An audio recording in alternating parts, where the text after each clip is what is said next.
Today we shall discuss how to convert the non-terminating repeating decimals into P by Q form.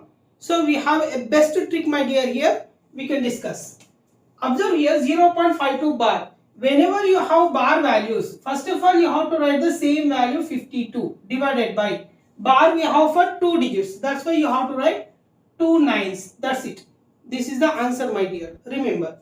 In the same way, here too if you come, 201 divided by 999 because of bar is for 3 digits. Come to the next one. Here we don't have bar for 1 digit. In this case, you have to write the total value 101 minus and subtract this value because of for 1 we don't have bar.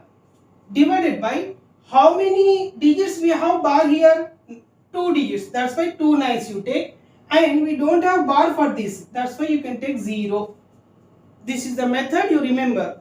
Suppose if you have 5 here, even you have to take 0 here. Remember, is equal to. This can be simplified. 100 divided by 990. And after cancellation 10 by 99 also we can write for this. This is the simplified value. In the same way, you try to find out this. This is the homework for you, my dear. What is the answer of this one? Please comment it.